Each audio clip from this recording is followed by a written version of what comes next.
Il y a bien longtemps, le petit village de Nouraga se trouvait au bord d'une grande rivière sinueuse. La rivière donnait vie au village, en fournissant de l'eau pour boire, laver et cultiver les champs. Mais les anciens avertissaient de ne jamais s'approcher des eaux sombres et immobiles de la Nawiki, la rivière interdite qui se jetait dans la rivière principale. De mauvais esprits y vivent, disait-on, et quiconque s'en approche sera maudit. Amara était une jolie jeune fille de 15 ans. Elle avait de longues tresses noires, des yeux sombres qui scintillaient comme le soleil du matin sur la rivière, et un sourire capable d'éclairer les espaces les plus sombres. Amara aidait sa mère à puiser de l'eau chaque matin au puits près de leur hutte. Un matin lumineux, alors qu'elle marchait vers le puits, la mère d'Amara s'arrêta brusquement. Elle poussa un cri et désigna le chemin devant elle. Un énorme serpent, aussi gros qu'un tronc d'arbre, était allongé sur le sentier, les yeux fermés. « Recule lentement, Amara », murmura sa mère, « ne le réveille pas ». Mais Amara n'avait pas peur des serpents. Elle avait appris qu'ils étaient les gardiens de la terre. Alors, elle s'approcha doucement du serpent géant, d'une voix douce, dit « Bonjour, ami. Nous ne te voulons aucun mal. » Les yeux du serpent s'ouvrirent, noirs comme la nuit. Amara et sa mère se figèrent. Mais le grand serpent se contenta de faire un léger signe de tête avant de disparaître dans les buissons de l'autre côté du chemin. À partir de ce jour, Amara développa une connexion particulière avec les serpents. Il la suivait parfois lors de ses promenades, silencieusement, comme des ombres écailleuses. Elle leur parlait doucement, et ils semblaient la comprendre. Au début, les villageois craignaient ces serpents, mais ils finirent par les voir comme des protecteurs lorsqu'ils étaient aux côtés d'Amara. Un matin, alors qu'Amara avait 16 ans, elle se rendit au puits pour chercher de l'eau comme d'habitude. Mais cette fois, ses amis serpents ne la suivirent pas. En approchant du puits, elle fut surprise de voir l'un des anciens monter la garde. « Pourquoi es-tu là, ancien Camara ?» demanda Amara. Le vieil homme fronça les sourcils. « On m'a demandé de veiller à ce que personne ne puisse d'autant que la rivière n'aura pas été inspectée. »« Inspectée ? Pourquoi ? Que s'est-il passé ?» L'ancien Camara caressa sa longue barbe grise. « Durant la nuit, quelque chose a troublé les eaux de la Nawiki, la rivière interdite. Au premier rayon de soleil ce matin, ces eaux sont devenues d'un rouge profond, comme du sang. Nous craignons qu'un grand maléfice ne les maudite. » Amara jeta un coup d'œil en direction des rivières. La rivière principale, boueuse, semblait normale, mais le bras secondaire, la Nawiki, brillait effectivement d'une teinte rouge surnaturelle, comme du métal en fusion sous la lumière du matin. « Je dois aller voir, » dit Amara. Elle commença à avancer vers la rivière interdite. « Non, enfant !» cria l'ancien Camara, se précipitant pour lui bloquer le chemin. « La Nawiki est strictement interdite. C'est pourquoi nous postons des anciens ici lorsqu'elle montre des signes de danger. Retourne à ta hutte jusqu'à ce que nous ayons résolu ce problème. » Mais Amara ne se laissa pas arrêter. Une force la liait à la rivière, comme une racine invisible la tirant en avant. « Ne t'inquiète pas, ancien. Je serai en sécurité, » dit-elle d'une voix calme et assurée, bien trop mature pour une fille de 16 ans. L'ancien Camara semblait profondément troublé. Son visage ridé reflétait la peur, mais il se contenta de secouer la tête et de s'écarter, en faisant un signe de main pour conjurer le mal. Amara sourit et continua sur le chemin étroit menant à la Nawiki. En marchant, des serpents de toute taille sortirent des buissons pour la suivre, formant une parade écailleuse et ondulante derrière elle. La petite fille qui savait parler aux serpents approchait de son destin.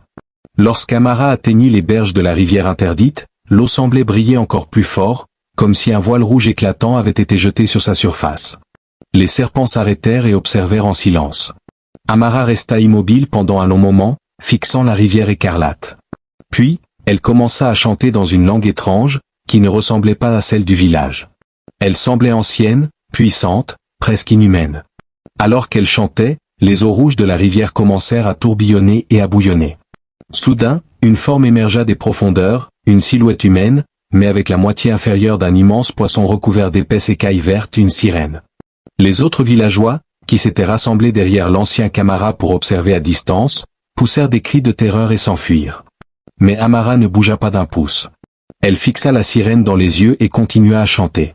La sirène était un homme, avec un torse humain musclé, une peau verte écailleuse, et des oreilles pointues en forme d'aileron. Il siffla et s'extirpa entièrement de l'eau, se dressant sur la rive avec sa gigantesque queue de poisson. Puis, il poussa un rugissement assourdissant qui fit trembler le sol. À cet instant, tous les serpents se retournèrent et attaquèrent en un seul mouvement. Toute la parade s'élança vers la sirène, bouches grandes ouvertes, crocs dégainés. Mais d'un seul coup de queue puissant, la sirène les balaya tous comme des brins d'herbe. Amara, imperturbable, chanta plus fort et pointa un doigt accusateur vers la créature. La sirène poussa un autre rugissement perçant, plus animal qu'humain, puis se jeta sur elle. De retour au village, les cris avaient poussé tous les hommes à s'armer de lances et de lames. Ils coururent vers la rivière, redoutant le pire pour Amara. « Tuez la sirène! Protégez la fille !» cria l'ancien Camara. Lorsqu'ils arrivèrent, leurs yeux s'écarquillèrent en voyant l'armée de serpents entourant la massive sirène qui se dressait au-dessus d'Amara. La sirène leva une main griffue pour frapper, mais, avec un dernier chant puissant, Amara leva les bras, la sirène se figea sur place, comme pétrifiée. Les serpents se détendirent instantanément et disparurent dans les buissons. Personne ne dit un mot. Amara s'approcha de la sirène figée, maintenant aussi grande qu'elle. Elle posa ses mains sur son torse écailleux. Les yeux de la sirène s'ouvrirent en grand, sa mâchoire s'écarta dans un rugissement silencieux. Et puis, Amara fit quelque chose qui stupéfia tout le monde. Elle se pencha et pressa ses lèvres contre celles de la sirène, dans un baiser profond et passionné. Le village entier observa, figé par le choc, tandis qu'Amara embrassait cette créature terrifiante. Cela sembla durer une éternité. Quand elle se retira enfin, les yeux de la sirène roulèrent vers l'arrière, et son corps s'effondra, inconscient. Amara se tourna simplement et commença à marcher calmement vers le village. Les eaux rouges de la rivière redevinrent normales. « Quelle sorcellerie est-ce là ?» balbutia l'ancien Camara en s'approchant. Amara leva ses yeux enchanteurs et innocents vers lui. « N'ayez crainte, ancien, dit-elle doucement. J'ai dompté la grande créature et brisé sa malédiction sur ses eaux. Nous pouvons boire de la rivière à nouveau. » Sans un mot de plus, elle traversa la foule médusée des villageois et retourna à sa hutte, tous les serpents la suivant fidèlement. Dans les jours qui suivirent, personne n'osa parler de ce qu'ils avaient vu. Amara ne donna aucune explication, et personne n'osa lui poser de questions. La vie reprit son cours normal. Mais, au fil des mois, le ventre d'Amara commença à gonfler et à se distendre. Au début, elle put le dissimuler sous ses robes amples, mais il devint bientôt évident pour tous que la jeune fille non mariée était enceinte. Elle a été maudite par la sirène, murmuraient les villageois à voix basse. Certains craignaient que l'enfant soit un monstre et voulaient qu'Amara soit exilée du village pour sa propre sécurité avant l'accouchement. Mais l'ancien Camara refusa. « Elle est toujours la même enfant qui nous a protégés toutes ces années, proclama-t-il. Si elle a été imprégnée par une magie sombre de la rivière interdite, nous devons garder foi en elle. » Ainsi, les villageois laissèrent Amara rester et accoucher dans sa hutte. Ils prièrent les dieux et les ancêtres, craignant la créature impie qui pourrait venir au monde. Enfin, le jour de l'accouchement arriva. Tout le village attendit, retenant son souffle devant la hutte d'Amara, arme à la main, prêt à affronter toute créature monstrueuse qui en surgirait. Les cris de douleur d'Amara résonnèrent dans la nuit, tandis que sa mère et les sages-femmes du village l'aidaient. Après des heures d'effort, un dernier hurlement perça l'air, suivi par le cri d'un nouveau-né. Les villageois retinrent leur souffle, serrant leurs lances. Mais lorsque la mère d'Amara sortit de la hutte, tenant un petit paquet dans ses bras, elle arborait un sourire paisible. « C'est un garçon » annonça-t-elle. « Un garçon parfaitement normal et en bonne santé. » Des soupirs de soulagement et des murmures de surprise parcoururent la foule. L'ancien Camara entra dans la hutte pour voir de ses propres yeux.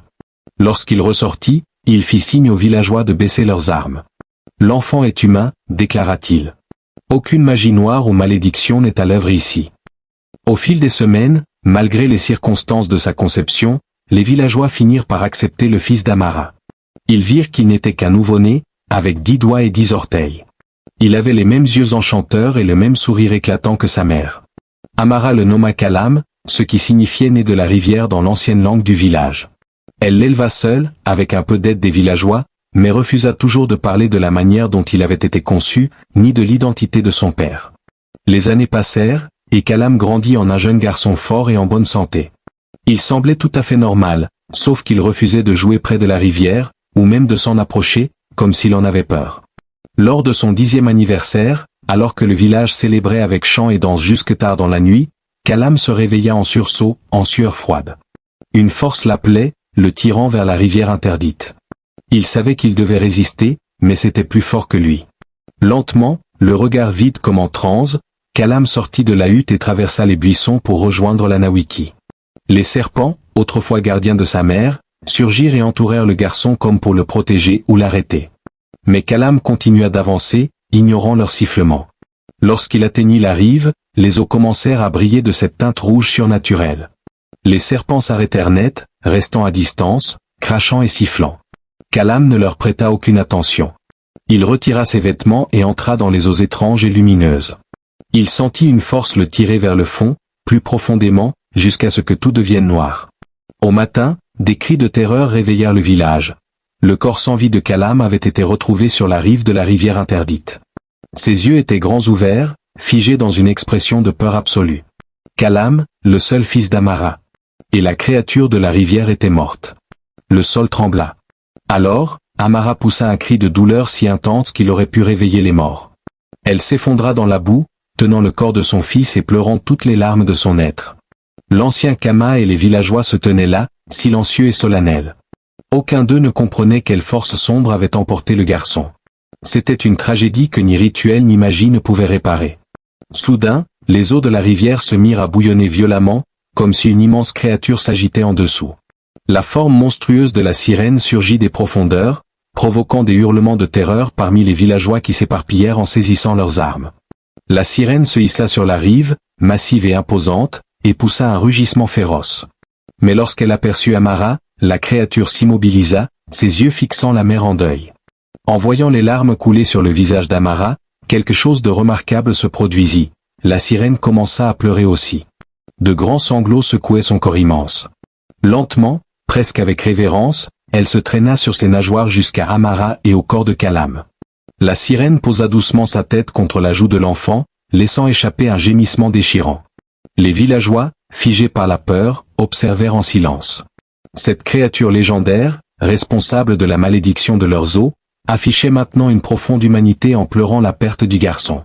Ce fut alors que la vérité devint évidente, Amara n'était pas une simple mortelle. Elle était la réincarnation d'une ancienne déesse de la rivière, et Kalam, fils de sa liaison avec la sirène, était un demi-dieu, héritier du royaume aquatique. C'était la seule explication possible à ces événements inexplicables. La sirène leva les yeux vers Amara, des larmes inhumaines roulant sur ses écailles vertes. Amara hocha lentement la tête dans un geste de reconnaissance silencieuse. La sirène inclina la tête devant elle en signe de respect, puis glissa doucement dans les profondeurs de la rivière, disparaissant à jamais. Amara était dévastée après avoir perdu son fils Kalam à la rivière maudite. Pendant des jours, elle mangea à peine, dormait peu et ne faisait que pleurer sur le petit corps. Les villageois ne savaient pas quoi faire. Finalement, l'ancien Kama se rendit à la hutte d'Amara. « Enfant, nous devons mettre l'esprit de Kalam en paix, comme il se doit, dit-il doucement. Il est temps de préparer son enterrement. » Amara hocha lentement la tête. Elle lava le corps de Kalam avec l'eau sacrée de la rivière et l'habilla de ses plus beaux vêtements. Le village tout entier se rassembla ensuite pour lui faire ses adieux. Alors que le corps de Kalam était déposé dans la tombe, Amara s'avança. D'une voix épaisse de chagrin, elle commença à chanter dans cette même langue ancienne et étrange qu'auparavant. Les villageois frissonnèrent. Ses paroles semblaient empreintes d'un grand pouvoir. Lorsque le chant s'acheva, Amara lança des poignées de poudre rouge et noire sur la tombe de Kalam. Instantanément, la terre commença à bouger et à se soulever, comme si elle était vivante. Les villageois poussèrent des exclamations de stupeur en voyant la tombe fraîchement creusée se transformer en une grande butte prenant la forme d'une petite montagne. Amara tomba ensuite à genoux et baissa profondément la tête. Lorsqu'elle se releva, des larmes coulaient à nouveau sur ses joues, mais son expression était empreinte de paix et d'acceptation. L'esprit de mon fils repose désormais en terre sacrée, à l'abri de toute malédiction ou mal. Il a rejoint les tréfonds éternels de la rivière, déclara-t-elle fermement. Les jours et les semaines passèrent, et la vie reprit son cours dans le village, bien que marquée par la tristesse liée à la perte de Kalam. Mais Amara avait changé. Ses sourires, bien que chaleureux, étaient brefs. Ses yeux semblaient hantés, marqués par une profonde douleur maternelle. Une nuit, Amara se réveilla en sursaut. Quelque chose n'allait pas. Elle regarda autour de sa petite hutte, mais tout semblait normal. Pourtant, elle ne pouvait se débarrasser de ce sentiment d'inquiétude. Soudain, un frisson glacé parcourut son dos. Elle entendit un murmure faible. « Maman ?»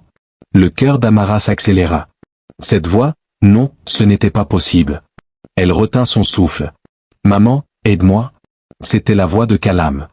Amara bondit de son lit, les larmes coulant sur son visage. « Kalam ! Kalam, mon fils ! Où es-tu » Elle tourna sur elle-même, cherchant désespérément. Le murmure semblait venir de l'extérieur. Amara ouvrit la porte d'un coup et se précipita dans la nuit, suivant la voix hantée de son fils. La voix la guida à travers le village et dans la jungle dense qui l'entourait. Les branches griffaient son visage alors qu'elle s'enfonçait dans l'obscurité. « Kalam, j'arrive, mon fils. » Finalement, elle déboucha dans une petite clairière. Là, flottant au-dessus du monticule de la tombe de Kalam, se trouvait une silhouette fantomatique. Amara resta bouche bée. C'était Kalam. Son corps translucide vacillait comme la flamme d'une bougie. « Maman, tu dois m'aider, murmura-t-il. Sa voix résonnait tout autour d'elle. « Je suis piégé par la malédiction de la rivière. » Amara tomba à genoux, en sanglots. « Non, Kalam. J'ai mis ton esprit en paix. Tu étais censé être libre. » Le fantôme de Kalam s'approcha, ses yeux empreints de tristesse. « La rivière maudite est puissante, maman. Mon corps est enterré, mais mon âme reste prise au piège. Tu dois briser la malédiction, ou je serai condamné à une souffrance inimaginable pour l'éternité. » Les mains d'Amara tremblaient. « Que dois-je faire? Je ferai tout pour te libérer, mon fils. Tu dois remonter la rivière, murmura Kalam, jusqu'à la source de la malédiction. Là-bas, tu trouveras un moyen de briser son emprise sur moi. Mais fais attention, maman, la jungle est remplie de dangers. Les esprits maléfiques et les êtres maudits feront tout pour t'arrêter. » Amara déglutit difficilement, mais hocha la tête avec détermination. « Peu importe ce qui se mettra en travers de mon chemin, je te sauverai, Kalam.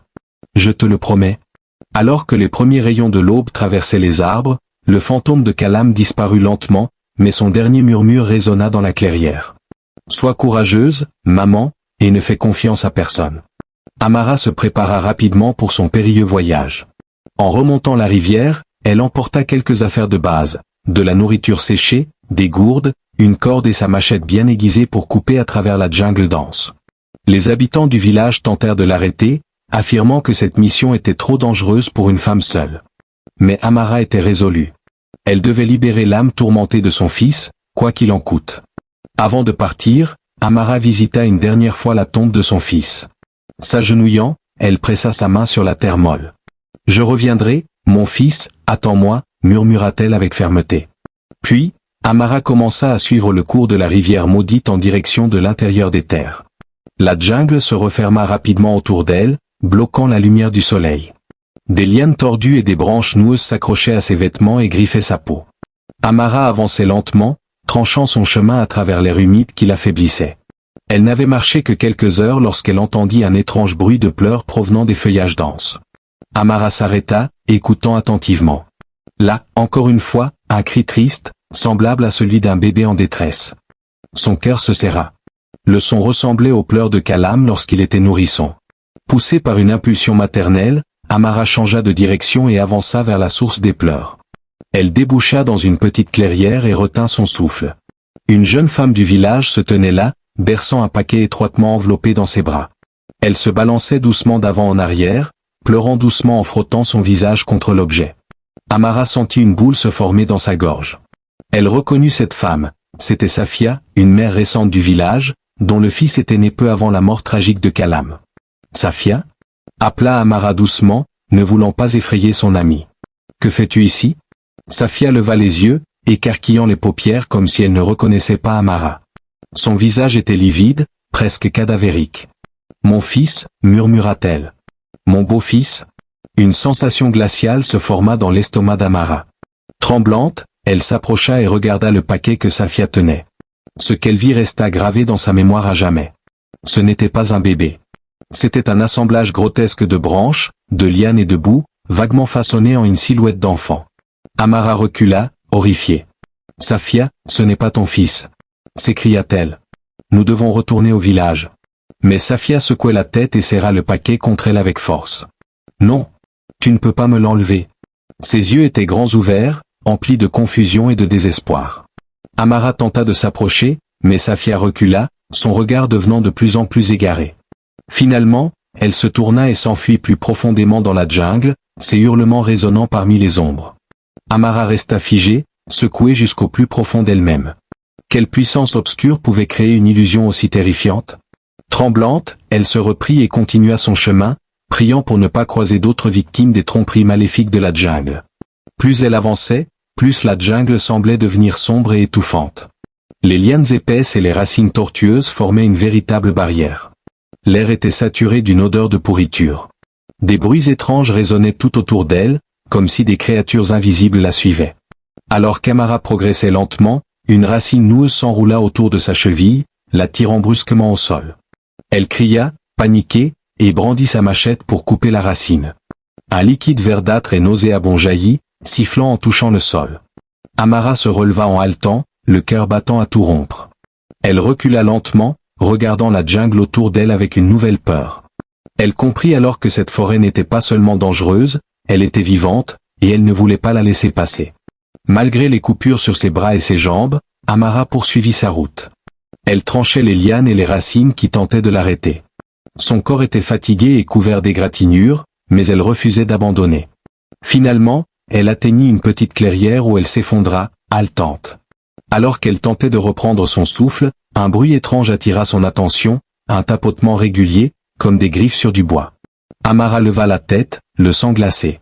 Dans ses veines, à quelques mètres d'elle, se tenait une créature grotesque. Son corps était une fusion de chair humaine et de racines noueuses, comme si la jungle l'avait absorbé. Ses yeux étaient fixes, sans paupières, et son bras se terminait par des pointes de bois dégoulinant du même liquide vert répugnant. La créature leva son bras, prête à frapper. Amara, trop épuisée pour crier, resta immobile, convaincue que sa fin était arrivée. La créature tendit son bras griffu, prête à porter un coup fatal. Mais soudain, un cri perçant déchira le silence lourd de la jungle. Une forme sombre jaillit des ombres, rapide comme l'éclair. Une énorme panthère noire surgit, ses crocs brillants plantés dans la gorge du monstre.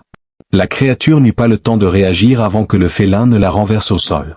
Un liquide vert nauséabond jaillit de la plaie béante. En quelques instants, la tête du monstre fut arrachée, son corps grotesque s'effondrant. Les racines et lianes qui formaient son être se mirent à se tordre et à se rétracter, absorbés par le sol humide, jusqu'à ce qu'il ne reste plus qu'une tache visqueuse. La panthère noire se tourna alors vers Amara, ses yeux dorés perçant la fixant avec une intensité presque surnaturelle. Imposante, elle parla d'une voix grave et rauque. « Tu es traqué par un mal ancien, né de cette jungle maudite. Je sens en toi une grande douleur, et une détermination sans faille. Fille du village, par le vide, quel est le but de ton voyage ?» Trop abasourdie pour ressentir une véritable peur, Amara trouva sa voix et répondit. « Je remonte la rivière jusqu'à la source de la malédiction, pour la briser et libérer l'âme de mon fils. » Les yeux de la panthère semblèrent percer son âme. Après un long moment de silence tendu, elle hocha la tête. « Alors, tu dois avoir ceci. » L'animal tourna la tête et planta ses crocs dans sa propre épaisse fourrure noire. Avec un bruit écœurant, il arracha un morceau sanglant de son pelage. Amara frissonna en voyant le sang rouge imbiber rapidement la fourrure, mais la panthère ne montra aucun signe de douleur. Elle tendit le morceau de fourrure vers Amara avec un regard insistant. Malgré sa répulsion, Amara savait qu'elle ne pouvait refuser l'offrande de cet esprit de la jungle. Ses mains tremblantes prirent le morceau de fourrure ensanglanté des mâchoires du fauve. « Cette fourrure est imprégnée de l'énergie de mon esprit, dit-il d'une voix grave. Garde-la près de toi. Elle te protégera des illusions et des tromperies de la jungle maudite. Je te guiderai aussi loin que possible, mais au-delà, tu devras te débrouiller seul. » Amara, serrant le morceau de fourrure contre sa poitrine, hocha la tête. « Merci, esprit de la jungle. » La panthère inclina légèrement la tête, puis se tourna et commença à marcher plus profondément dans la jungle. Amara la suivit, tenant fermement la fourrure et sa machette. Ils marchèrent longtemps à travers la forêt dense, où des formes monstrueuses semblaient émerger des ombres pour les observer. Chaque fois que quelque chose approchait, la panthère émettait un grondement sourd, et les créatures disparaissaient, effrayées. Amara était épuisée. Ses muscles brûlaient, et ses coupures la faisaient souffrir, mais elle continua à avancer. Après ce qui lui sembla une éternité, ils atteignirent une zone marécageuse. Une odeur nauséabonde, semblable à celle d'œufs pourris, flottait dans l'air. Des bulles éclataient à la surface de l'eau trouble, et des os humains émergeaient çà et là de la boue. La panthère s'arrêta au bord du marécage et se tourna vers elle. « C'est ici que je dois te laisser, dit-elle. La puissance sombre de la malédiction devient plus forte au-delà de ce point. Utilise la fourrure spirituelle pour te protéger. » Amara sentit son cœur s'accélérer. Elle avait peur, mais hocha bravement la tête. « Merci pour votre aide, esprit de la jungle. » La panthère inclina à nouveau la tête, puis disparut dans les profondeurs de la forêt. Amara se retrouva seule, face au marécage pestilentiel. Elle fixa les eaux troubles, le cœur battant à tout rompre. Des crânes humains et des ossements dépassaient par endroits, accentuant l'aura sinistre de l'endroit. Elle inspira profondément, serra le morceau de fourrure ensanglanté contre elle, et avança. L'eau froide éclaboussa ses jambes tandis qu'elle progressait prudemment. Elle essaya de ne pas regarder les crânes et les eaux troubles qui parsemaient le sol boueux. Mais soudain, un bruit sourd retentit, suivi d'une explosion de gaz verdâtre et nauséabond. Amara toussa, couvrant son nez et sa bouche avec la fourrure. Le gaz piquait ses yeux et la faisait tourner la tête. À travers la brume, elle aperçut des formes émerger des eaux troubles. Au début, elles ressemblaient à des corps noyés flottants sans vie. Mais lorsqu'elles s'approchèrent, Amara réalisa avec horreur qu'il s'agissait de créatures grotesques. Leurs corps gonflés d'eau, leurs membres amaigris et leurs visages creux ressemblaient à des crânes aux orbites noires et béantes. Leurs bouches s'ouvrirent, émettant des hurlements perçants qui résonnaient dans le marécage. Amara voulut fuir, mais elle savait qu'elle devait tenir bon. Elle leva le morceau de fourrure spirituelle comme un bouclier. « Restez en arrière, créature maudite !» cria-t-elle d'une voix tremblante. Les abominations continuèrent à avancer, indifférentes. Lorsque l'une d'elles bondit sur elle, Amara ferma les yeux, s'attendant au pire, mais rien ne se produisit. Lorsqu'elle les rouvrit, les créatures avaient disparu, comme si elles n'avaient jamais existé. La fourrure spirituelle avait fait son effet, dissipant les illusions maléfiques du marécage. Amara se sentit soulagée, mais épuisée. Elle continua à avancer, ses pieds heurtant parfois des os immergés. L'air restait lourd, et la puanteur s'intensifiait. Après ce qui lui sembla une éternité, elle sentit le sol se relever sous ses pieds. Elle atteignait enfin une terre plus ferme. Devant elle s'étendait une petite île surmontée d'un arbre mort. Les branches dénudées s'élevaient vers le ciel, semblant griffer l'air. Amara monta sur l'île, trébuchant de fatigue. Elle tomba à genoux, essayant de reprendre son souffle. Lorsqu'elle leva les yeux, elle aperçut une vision cauchemardesque. Des dizaines de corps ratatinés pendaient aux branches de l'arbre. Leurs formes momifiées oscillaient doucement dans le vent, et leurs orbites vides semblaient la fixer. Un murmure glacial se fit entendre. Les lèvres parcheminées des corps frémissaient à peine, mais leur voix résonnait dans l'air. « Donne-le-nous » Amara comprit immédiatement qu'il parlait de la fourrure spirituelle. Elle la serra contre elle, horrifiée. Les murmures devinrent un cri collectif. « Donne-le-nous ! Donne-le-nous » Amara tremblait, son cœur battant à tout rompre. Les voix fantomatiques résonnaient de plus en plus fort, semblant venir de partout à la fois. Elle plaqua la fourrure contre elle, refusant de céder. Soudain, un craquement sec la fit sursauter. Une des silhouettes ratatinées s'était détachée de l'arbre et s'écrasa au sol juste devant elle. Ses orbites vides semblaient la fixer, et sa mâchoire s'ouvrit lentement dans un cri silencieux. « Donne-le-nous » La créature avança en rampant. Amara recula, trébuchant, le souffle saccadé. D'autres silhouettes commencèrent à tomber des branches, atterrissant lourdement autour d'elle.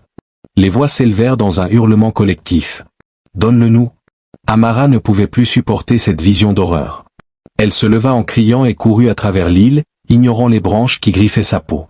Les créatures ratatinées la poursuivaient, leurs cris déchirant l'air. Elle ne savait pas où aller, mais elle courait, désespérée. Enfin, elle atteignit une étendue d'eau plus profonde. Sans hésiter, elle plongea, espérant échapper à ses poursuivants. L'eau froide l'entoura, étouffant les cris. Amara resta sous l'eau aussi longtemps qu'elle le put, priant pour que les horreurs ne la suivent pas. Lorsqu'elle refit surface, haletante, elle réalisa que le marécage avait disparu. Devant elle s'étendait un paysage différent. Des falaises rocheuses s'élevaient haut dans le ciel, leur sommet cachant quelque chose de sombre et d'inaccessible. Elle avait atteint les sources de la rivière maudite. Amara rampa sur la rive moussue, le corps meurtri et épuisé. Elle serrait toujours la fourrure spirituelle contre elle, sa dernière protection contre les forces obscures qui la traquaient. Les falaises imposantes se dressaient devant elle, marquant l'entrée d'un territoire inconnu et terrifiant. Amara savait qu'elle était proche de la vérité, mais elle sentait aussi que les pires dangers restaient à venir. En une vague noire et tourbillonnante, elle s'éleva et s'abattit sur Amara, prête à la submerger entièrement. Amara voulut crier, supplier pour sa vie, mais aucun son ne sortit de sa bouche. Elle était paralysée par la peur, incapable de bouger. La vague noire la submergea entièrement, remplissant ses poumons de son eau visqueuse. Elle suffoquait, incapable de respirer ou de lutter, perdue dans une obscurité totale.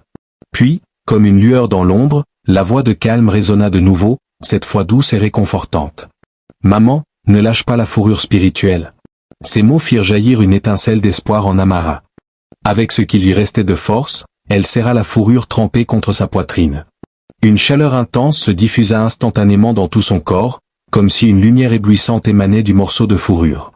Le liquide noir sembla siffler et reculer, incapable de résister à l'énergie spirituelle. La puissance de la fourrure enveloppa Amara, dissipant les ténèbres oppressantes qui l'entouraient. Elle sentit la peur et la douleur fondre comme un mauvais rêve, remplacés par une lumière purificatrice et apaisante. Quand la lumière s'éteignit, Amara se tenait debout, forte et inébranlable. Elle faisait face à la créature du lac, qui avait rétréci, n'étant plus qu'une petite forme liquide vaguement humaine.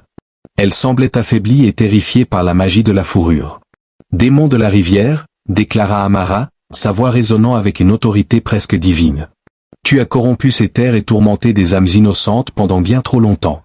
Ton règne de ténèbres prend fin aujourd'hui. » La petite forme liquide tenta de fuir, glissant rapidement vers la surface immobile du lac.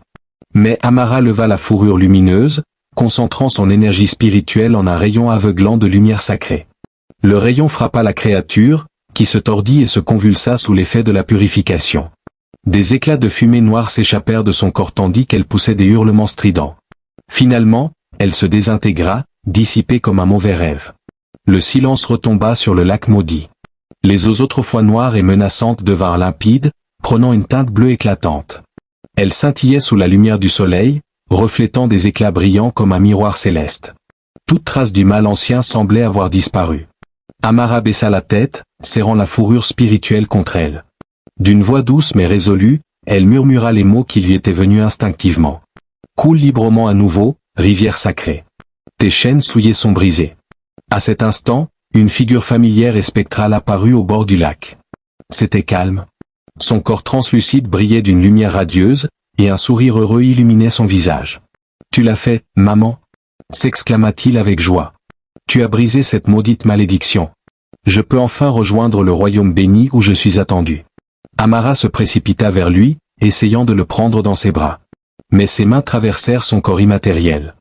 Des larmes de soulagement et de tristesse coulèrent sur son visage tandis qu'elle souriait à son fils avec un amour sans limite. « Mon précieux garçon, je ne veux pas que tu partes. Reste avec moi, Calme. » Calme secoua doucement la tête, son regard empreint de tristesse mais aussi de sérénité. « Tu sais que je ne peux plus rester, maman. Mon esprit est enfin libre de quitter ce monde. Mais toi, ta tâche ici n'est pas encore terminée. » Il désigna la surface du lac, où l'eau scintillait désormais de pureté et de vie renouvelée. « Ce lieu sacré a retrouvé sa gloire d'antan, grâce à ton courage et à ton amour. Une nouvelle déesse doit prendre sa place légitime en tant que protectrice éternelle de ces eaux. » Amara comprit enfin ce que Calme voulait dire. Depuis sa première rencontre avec les ténèbres de la rivière, une partie profonde et cachée de son être avait commencé à s'éveiller. Sa véritable nature divine s'était révélée. Et la fourrure spirituelle n'était rien d'autre qu'une manifestation de cette essence. Calme continua doucement. « Tu as suffisamment souffert pour ta divinité, maman. Dis-moi au revoir, et accepte ton rôle immortel en tant que gardienne de ces eaux. » Elle s'approcha de son fils une dernière fois, essayant de savourer chaque instant avant leur séparation définitive. « Je t'aime, Calme, maintenant et pour toujours. » Calme sourit, ses yeux brillants d'amour et de fierté. « Et moi aussi, maman. » Puis, comme de la fumée emportée par le vent, son esprit s'effaça lentement, se transformant en éclats de lumière scintillante qui montèrent vers le ciel. Amara observa, le cœur lourd mais empli de paix, alors que l'essence de son fils s'élevait vers un lieu meilleur. Bien qu'Amara ressentît la douleur de la séparation, une force nouvelle grandissait en elle. Elle se tourna vers le lac désormais purifié, ses eaux brillantes reflétant le ciel comme un miroir éclatant. Elle comprit que son rôle ici n'était pas terminé. En serrant la fourrure spirituelle contre elle, elle laissa sa véritable essence divine prendre le dessus. Son corps humain commença à changer, ses vêtements déchirés tombèrent, remplacés par une peau bleue étincelante qui semblait capturer la lumière du lac. Ses formes s'étirèrent et s'allongèrent, se transformant en un serpent majestueux. Des écailles étincelantes recouvraient désormais son immense corps serpentin, mesurant près de 20 mètres de long. Des nageoires élégantes et des motifs d'argent ornaient ses flancs, et ses yeux, brillant d'un bleu intense, étaient emplis de sagesse et de puissance ancienne. Sa voix, devenue mélodieuse et résonnante, s'éleva dans l'air. La bénédiction de la rivière est restaurée. Je veillerai éternellement sur elle, protégeant ses eaux de toute corruption et obscurité. Que ce lieu sacré demeure à jamais une source de vie et de renouveau. D'un puissant mouvement, le serpent divin plongea dans les eaux du lac. Les vagues se refermèrent autour d'elle, créant un vortex étincelant. Lorsque la surface redevint calme, seul un fin contour de sa nageoire restait visible, décrivant des cercles gracieux au centre du lac comme un emblème immortel. Les falaises qui entouraient le lac semblaient vibrer d'une énergie primordiale. De jeunes pousses vertes commençaient déjà à recouvrir les rochers, marquant le renouveau de la vie. Et au-dessus, dans le ciel nocturne qui s'était éclairci, une nouvelle constellation scintillait. Elle prenait la forme d'un serpent prêt à frapper. Elle brillait intensément, symbolisant l'éternelle vigilance de la déesse de la rivière, Amara. Quelques heures après qu'Amara fut devenue la déesse de la rivière, sa voix résonna à travers la jungle et la mer. Elle déclara d'un ton grondant, semblable au tonnerre. Je ne serai plus connue sous le nom d'Amara. Dorénavant, on m'appellera Assa. Tout être mortel devra me désigner comme la princesse Léa, la protectrice des eaux. Après ces paroles, elle s'effondra et sombra dans un profond sommeil qui sembla durer des jours. Lorsqu'Assa se réveilla, elle se sentit groggy et désorientée. Sa tête lui faisait mal tandis que son environnement devenait peu à peu plus net. Elle se trouvait dans une pièce blanche, allongée sur un lit d'hôpital rigide. La panique monta en elle tandis qu'elle murmurait. « Où suis-je ? » « Vous êtes à l'hôpital, ma chère » répondit une voix chaleureuse. Une infirmière vêtue d'une blouse bleue s'approcha d'elle, son expression douce et réconfortante. « Vous êtes en sécurité maintenant. Vous avez traversé beaucoup d'épreuves. » Les mots de l'infirmière n'eurent pas beaucoup d'effet, alors que des fragments de souvenirs affluaient dans l'esprit d'Assa. Les bois sombres, les marécages monstrueux, et le combat contre le démon de la rivière pour sauver l'âme de son fils. Elle haleta, essayant de se redresser, mais l'infirmière la repoussa doucement. « Doucement, dit-elle. Nous vous avons trouvé près de l'ancien méandre de la rivière, blessée, déshydratée et confuse. C'est un miracle que vous soyez en vie. »« Non, » protesta Assa, sa voix montant. « Vous ne comprenez pas, je dois retourner au lac sacré. » L'infirmière lui lança un regard inquiet. « Ma chère, il n'y a plus eu de lac sacré ici depuis des années. Vous devez vous reposer. Votre famille est là, et elle s'inquiète beaucoup pour vous. » Le cœur d'Assa bondit à la mention de sa famille. Quelques instants plus tard, la porte s'ouvrit et sa mère se précipita à son chevet, suivie de son père et de son jeune frère. Des larmes coulaient sur le visage de sa mère alors qu'elle la prenait dans ses bras avec une étreinte féroce. « Mon bébé, nous avons cru t'avoir perdu pour toujours. » sanglota-t-elle. Assa s'accrocha à eux, submergé par le soulagement et l'émotion. Lorsque les étreintes prirent fin, son père lui demanda d'une voix tremblante. « Où étais-tu, Assa ? Tu as disparu pendant 2 mois. »« 2 mois ?» répéta Assa, stupéfaite. Elle lutta pour expliquer, puis raconta toutes les visions, l'esprit emprisonné de son fils, la voix qui l'avait attiré dans la jungle, les combats contre les forces sombres, et sa transformation en gardienne de la rivière sacrée. Lorsqu'elle termina son récit, sa famille la regarda en silence, leur incrédulité palpable. Son père hocha la tête. « Tu as traversé une terrible épreuve, ma fille. Ton esprit a dû créer ces histoires pour faire face à ce que tu as vécu. Nous sommes juste reconnaissants que tu sois en vie. »« Mais c'est vrai » insista Aïa, désespérée. Sa mère caressa doucement sa joue. « Nous comprenons, ma chérie. Une fois que tu te seras rétablie, tu verras les choses plus clairement. Pour l'instant, oublie ces esprits et ces déesses. » Aïa tourna son regard vers son frère, espérant trouver du soutien, mais il évitait de la regarder, son expression indéchiffrable. Frustré, Aïa repoussa les draps et se leva brusquement, surprenant tout le monde. « Aïa, s'il te plaît » commença sa mère. Mais Aïa la coupa. « Vous devez me croire » dit-elle fermement. « Tout ce que j'ai raconté est vrai. Kalam, les ténèbres de la jungle, la déesse de la rivière, tout est réel. Vous ne comprenez peut-être pas maintenant, mais vous comprendrez. » Ignorant leurs protestations, elle sortit de la pièce, chaque pas chargé de détermination. À l'extérieur, le chaos de la ville l'entourait, des clameurs retentissaient, le bruit lointain des machines se mêlait à l'agitation de la vie urbaine. Mais Aïa n'y prêta aucune attention. Son regard se fixa sur un bosquet d'arbres près des terrains de l'hôpital. Les feuilles vertes bruissaient doucement, comme si elle l'appelait. « Aïa, arrête !» s'écria sa mère, attrapant son bras. « Tu dois te reposer, tu n'es pas bien. Ils t'ont trouvée à moitié morte, » ajouta son père. « Tu ne peux pas retourner dans cette jungle. » Aïa se tourna vers eux, son regard calme et résolu. « Je dois y aller, » dit-elle d'une voix posée. « C'est mon destin.